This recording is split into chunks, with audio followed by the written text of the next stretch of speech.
the update with the latest news of what's going on right now. Because the time is just everything is moving forward, and we have to understand what's going on right now. An hour ago, we've learned from the head of the parliament in Iran. He said two of the measures mutually agreed upon between the parties have yet to be implemented: a ceasefire in Lebanon and the release of Iran's blocked assets prior to the commencement of the negotiations. Then later on, in just the last 1 hour, the South Korean representative and Qatari bank and in a bank in Qatar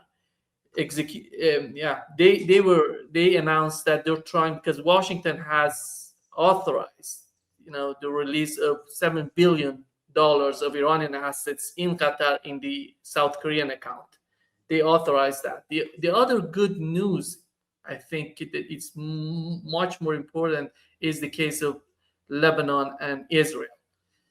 And that is that Donald Trump, we had the Israel Hayom, it's a media in Israel outlet. They reported that there will be an immediate ceasefire between Israel and Lebanon, and they're going to announce it tomorrow. It's going to be, this ceasefire is going to be regarding the full implementation of 2024 ceasefire conditions. It's going to be something like that. And then the other outlet reported that it's happening because of Iranian pressure with the negotiations. But Axios reported Lebanon and Israel both prepared a ceasefire to be the result of a gesture of goodwill from the Israeli side, not to be portrayed as because of Iranian pressure. This is reported by Axios. And it seems Iranian delegation is on their way to get to Islamabad, Pakistan. We're going to have some sort of negotiation. As we talk, we've learned the other important news is that Iranians are going to negotiate again indirectly. They're not going to have any sort of photos with J.D. Vance, because they don't see it as a viable option for them. You're understanding the message. Well, that's all very interesting and right up to the moment news, and I'm very happy to hear that the talks in Islamabad are going to go forward. And it's obvious that the White House, quite desperate to get this war finished, has done some very useful things. Authorizing the release of frozen assets in Qatar, maybe elsewhere, I don't know, is a major step forward in terms of demonstrating the goodwill that has been completely lacking in previous negotiations. More important, if there is indeed a ceasefire in Lebanon, building on the 2024 agreement, which Israel has never really implemented, we'll have to see whether they actually implement it now. But if there is a ceasefire, that is vitally important. Because Iran not only has been the protector of Lebanon and the sponsor or the backer of Hezbollah, which is the only effective defense force in Lebanon, but I think Iran clearly has regarded the American ability to call off the Israeli aggression as a decisive indicator of whether the United States really is serious about an end to this war. And if, as it appears to be the case, the White House has leaned on Mr. Netanyahu, that is very good. I think Iran goes into these talks, if they happen, and I surely hope they do, and not with a very strong hand. It controls the Strait of Hormuz. The Gulf Arab states cannot survive in fiscal terms. They do not have the money to carry out their development programs if that strait is not open to them. And while they are very angry and demanding revenge at the moment, especially people in the UAE, I think in the long run, they will have no choice but to recognize that since the strait cannot be opened by the use of force. It will have to be opened to them by diplomacy. And that means agreements with Iran, which will include the disposition of the American bases on their territory. So this is all very good. Iran really does not have to do anything in terms of attacking them again to keep the pressure on them. Iran has shown that it can attack them. It has done huge damage to the American bases on their territory. It has damaged some of their energy production facilities. In the case of Kuwait, Iran denies that it struck the desalination plant. That may have been an Israeli false flag operation. But the Gulf Arabs are all faced with a need to accommodate Iran in the longer term. So that is true also of the United States and others. And it's very significant in that regard that the government of Spain has opened its embassy in Tehran. This is a break in the European unity on the subject, and it's probably the first of many. I think so. This is a very momentous set of developments. Let's hope they hold until Saturday morning Pakistan time. I guess I should say one word about Pakistan. Pakistan was authorized to become the mediator after consultation with Egypt, Turkey, and Saudi Arabia. This group of four has a lot of potential. We've discussed that before. But clearly there was a broad regional desire for a peace plan. Pakistan's foreign minister flew to Beijing. There was a joint Pakistani-Chinese announcement. That appears to have been a very important factor in enabling Pakistan to achieve a so-called ceasefire. I will say here that I think this is not a ceasefire, but a make-believe ceasefire. It's not real. It's a lull in the fighting. It's not an end or even a decisive pause. And the talks tomorrow morning in Islamabad will determine whether this becomes a real ceasefire. That is to say, the United States and Israel join Iran in stopping the firing in Lebanon as well as elsewhere. I think the fight that Donald Trump is in right now is the fight for his survival. Because if he goes in other direction, if he tries to somehow follow Benjamin Netanyahu's agenda, that's not going to work for him. No, I think it's very clear. Nobody has won this war, but two countries have lost, and their leaders have lost. Donald Trump and the United States have lost this war. Netanyahu and Israel have lost this war.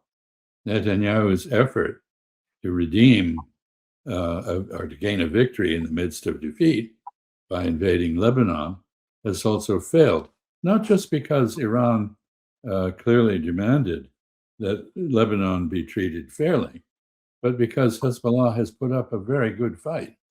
There have been very heavy casualties on the Israeli side. And this is a reminder that while Israel is very good at beating up civilians who are unarmed or at bombing people who have no air defenses, it is really not very good at infantry operations when there is serious opposition.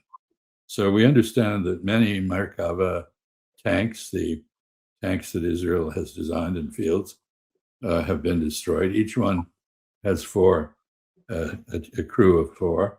That means if there were 100 tanks, as we're told there may have been, that's 400 dead or seriously wounded people on the Israeli side. Israel's plan to annex southern Lebanon will not work. So I think we come out of this at this point, I could say Iran has gained control of the Strait of Hormuz, and it cannot be dislodged from that except through negotiations, which will preserve Iran's role in operating the toll booth with Oman, apparently. That is, the Oman has a small governorate which is on the Strait of Hormuz, surrounded by Fujairah, I believe, in the UAE. uh, the strait is controlled. Iran has gained relief from the sanctions on its oil exports. It has actually been doubled its revenue from oil during this period. A great increase, about a 40% increase in oil production, and prices are double what they were. Third, Iran's missile force has not been destroyed. It has been preserved. Iran does not need to fire it at Israel anymore. Israel is in political turmoil. Many Israelis very angry at Netanyahu for getting them into this war, others blaming the United States for having backed out of the war. Iran is in a position to sit back, wait, and maybe exercise international diplomacy to increase the isolation of Israel and the United States. Talks can go on, assuming there's not a blow up. I mean, the basic problem in the talks is that there's no agreement about what was agreed. The two sides have very different versions of what was actually agreed. And in that regard, it's important to refer to the statement of the Prime Minister of Pakistan, Nawaz Sharif. He made it very clear that Lebanon was part of the deal. It was on the agenda. His announcement of the so-called ceasefire included a specific reference to Lebanon, and it is disingenuous for the United States, obviously under pressure from Israel, to now deny that. I'm glad that apparently the United States has put serious pressure on Israel to retreat from its aggression in Lebanon.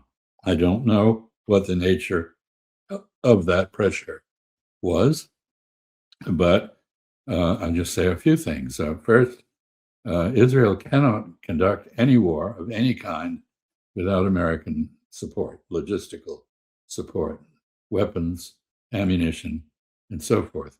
Israel has run out of the interception capability that it had to deal with Iranian missiles. So it's essentially naked to any Iranian resumption of the war if Iran decides to do that. That's a lot of pressure. People in Israel we do not know the nature of the damage in Israel because of military censorship, including the blinding of satellites, which normally would be reporting on conditions on the ground in Palestine. But it's clear that Israelis have not enjoyed 6 weeks or more of jeopardy from flying warheads and having to duck into bomb shelters all the time. I don't think morale is very good in Israel. The war in Lebanon, as I said, even before the Iranian demand that it stop, was not going well for Israel. So the United States has the capacity to resume bombing of Iran. Iran, however, has absorbed much more damage than it has given out, and it has demonstrated that it can stand up to that. So we are left to be reminded of the ability of North Vietnam, for example, to absorb huge damage from American bombing, but not capitulate. So Iran goes into this into these talks, indirect talks, as you indicate. I think indirect talks in part because they can't stand the sight of Steve Witkoff and Jared Kushner, who have completely discredited themselves as envoys for their amateurishness, their incompetence, their lack of empathy, their propensity for deceit, their willingness to serve as deception for surprise attacks, and their inability to deliver a deal. I think Araghchi, if I'm correct, Foreign Minister of Iran, actually asked the United States not to send those two. Apparently, they are with J.D. Vance. Okay, we're back to indirect talks, presumably mediated by Pakistan. I don't know what role China will play, probably none that is visible, but it is in the background. And we are not, by the way, if even if this make-believe ceasefire becomes real, um, we are not out of the woods in terms of the knock-on effects. Energy prices continue to skyrocket. Iran at the moment has not opened the strait except to very carefully selected ships. There's huge pressure on oil and gas prices. There was a rumor that Qatar had done a deal with Iran, but then there were two natural gas LNG carriers from Qatar that aimed for the strait and then turned back, obviously warned by Iran that they were not to be permitted through the strait. So there's a lot going on, a lot of it under the surface. Very hard for us to discern what that is, but I think the world will be watching tomorrow to see whether, at a minimum, these talks in Islamabad establish some sort of process for reconciliation following this disastrous war. Yeah. CNN reported that one single oil tanker passed through the Strait of Hormuz today after paying Iran a fee. And this is what reported on CNN. Ambassador, when it comes to the Middle East, we know that I have never heard in the Persian media talking with politicians, decision makers. They don't want to humiliate anybody in the region.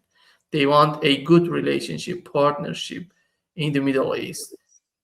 And do you think that from what's going on, from what has happened so far, that sort of relationship or partnership or some sort of mutual understanding would come out?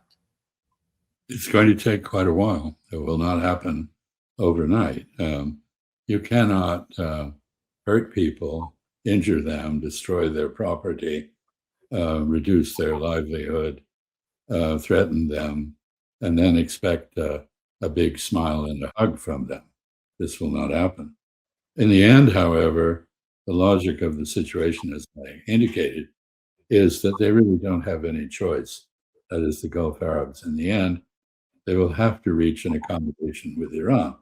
What that accommodation is, what the details are, whether they join Oman and Iran in managing the Gulf, the Strait of Hormuz, or are just consumers of that transit, what the amount of the fees they pay might be. Do they pay the same rate as someone outside the Persian Gulf, or do they get a discount? I understand Iran is charging about $2 million for a tanker and about $1 for every some number of barrels of oil in the tankers, and asking that be paid in either cryptocurrency or Chinese yuan. That's another knock-on effect. The dollar, the petrodollar, which has been the mainspring of the global economy and the chief source of strength for the dollar as a medium of trade transaction settlement and reserve currency, is in real trouble because other currencies are now being used. The rial, the Iranian rial, the Chinese yuan. The Russians have been using the ruble. Others are using their own currencies in trade. And so there's now a great deal of uncertainty over the financial structure of the world. But we're going to see oil and gas prices go much higher than they are now for the simple reason that the ships that left the Persian Gulf before the war have now arrived at their destinations, and there are not follow-on ships because of the war. So whatever happens, there's going to be a lot of impact on inflation. There probably will be a global recession. The long-term reordering of the energy trade will be considerable. China has just gained a huge market for renewable energy, wind, solar, nuclear, and electric vehicles that use the power from these non-conventional sources. it's a big winner in that sense. It has managed to survive this change very well. Russia has got a huge windfall. It's the sanctions on Russian oil exports have been lifted.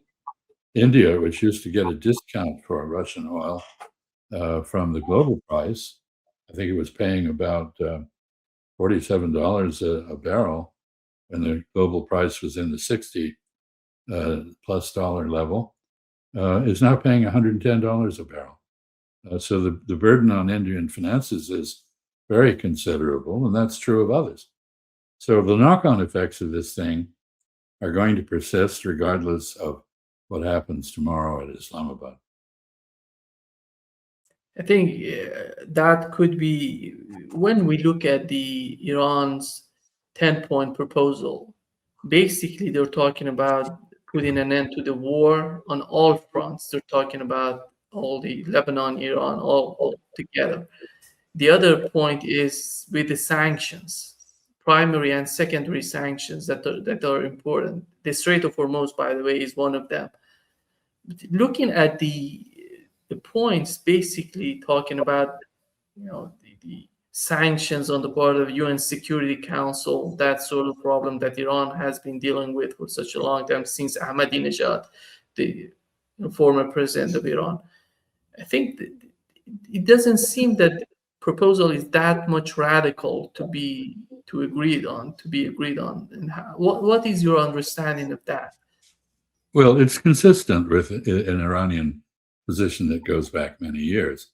By the way, your mention of the snapback provision of the Security Council is an illustration that the Europeans have something to answer for here too. It was they who went along with the American desire to reimpose sanctions. Frankly, those sanctions are not effective anymore. They're not effective because the grip of the dollar on global trade has been weakened. There are now alternatives. They're not effective because the war itself has changed the economic dynamic, and there's now great concern about the price of oil and gas in the West. The Europeans still foolishly do not avail themselves of cheap Russian oil and gas. It will be much more expensive when and if they ever do reach out to Russia for that.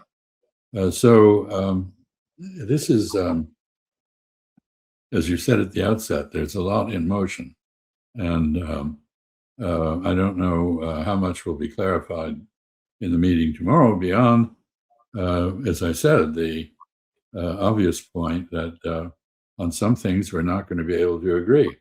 The United States and Israel are not going to pay reparations to Iran.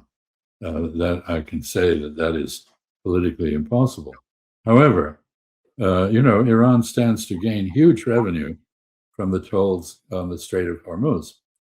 I don't know what the Omani share will be, but Oman has not been a very wealthy country either. And of course, the fact that Oman is in this arrangement with Iran means that Oman has broken with the other 5 members of the Gulf Cooperation Council. It has made a deal with Iran. It has separated itself from them. And we shall have to see which one of them follows Oman first. As I said, Qatar may be the candidate for that. Meanwhile, the 13 American bases in the region have all been trashed. They're essentially unusable, uninhabitable. And it's all very well for the United States to say that it will keep the Navy and troops in place, but it can't do that indefinitely.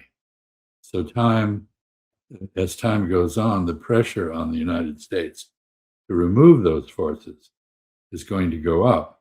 And as that pressure goes up, American leverage in the negotiations goes down. So time is really on Iran's side here.